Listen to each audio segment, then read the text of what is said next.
అచ్చ తెలుగు విద్యార్థితో తెలుగు రాష్ట్రాల first rank నారాయణదే.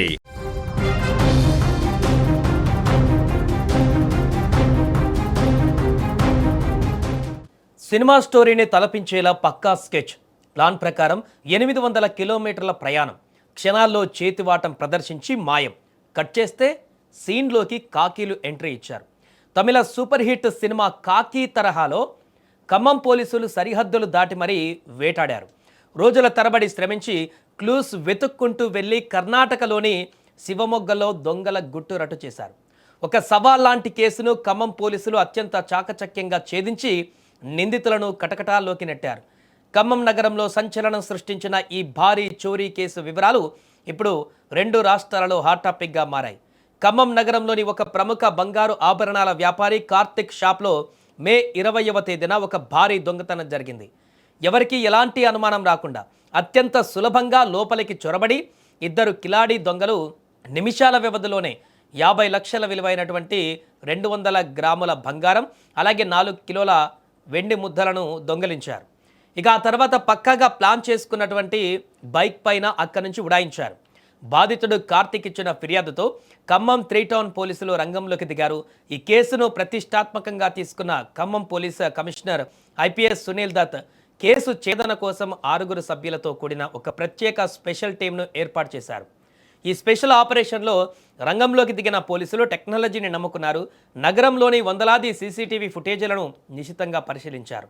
అనుమానాస్పద నెంబర్ల టవర్ డంప్లను వెలికి తీసి విశ్లేషించారు. ఈ క్రమంలోనే దొంగలు ఖమ్మం నగరంలోని ఒక లాడ్జ్లో బస చేసినట్టుగా కీలక ఆధారాలు లభించాయి. ఇక అక్కడి నుంచి లభించిన లీడ్స్ ఆధారంగా పోలీసులు దొంగల వేటను తీవ్రతరం చేశారు. నిందితుల కోసం 100 కిలోమీటర్లు ప్రయాణించి తెలంగాణ, ఆంధ్రప్రదేశ్ సరిహద్దులు దాటుకుంటూ చివరకు కర్ణాటక రాష్ట్రానికి చేరుకున్నారు. పోలీసుల విచారణలో సంచలన విషయాలు వెలుగులోకి వచ్చాయి.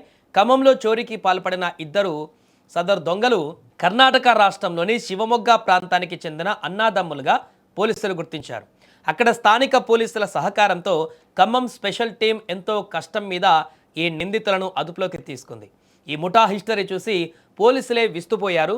వీరికి దొంగతనమే వృత్తి అని, అక్కడ ఉన్న అనేక కుటుంబాలు వారసత్వంగా దొంగతనాలు చేస్తున్నట్లుగా విచారణలో తేలింది. శివమొగ్గలో చెందినటువంటి ఈ దొంగల ముఠా వేరువేరు గ్రూపులుగా విడిపోయి తెలుగు రాష్ట్రాలలో దొంగతనాలకు స్కెచ్ వేసింది.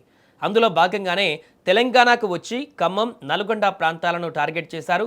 పక్కా ప్రణాళికతోనే 800 కిలోమీటర్లు ప్రయాణించి వచ్చి ముందుగా రెక్కి నిర్వహించి సుదూర ప్రాంతాలలో దొంగతనాలకు పాల్పడుతున్నట్లు నిందితులు ఒప్పుకున్నారు. చోరీ చేసిన తర్వాత ఆ సొత్తునంతా తమ తండ్రికి అప్పగించినట్లు నిందితులు విచారణలో వెల్లడించారు. ప్రస్తుతం ఈ 2 దొంగలను పోలీసులు రిమాండ్కు తరలించారు. పోయిన బంగారం, వెండి ఆభరణాల రికవరీ కోసం ఖమ్మం స్పెషల్ టీం తీవ్రంగా ప్రయత్నిస్తుంది. ఖమ్మం జిల్లా కేంద్రంలో జరుగుతున్న వరుస చోరీలతో వ్యాపార వర్గాలు, స్థానిక ప్రజల్లో తీవ్ర భయాందోళనలు వ్యక్తమవుతున్నటువంటి ఈ సందర్భంలో పోలీసులు ఈ కేసును ఛేదించడంతో ఇప్పుడు అందరూ ఊపిరి పీల్చుకున్నారు.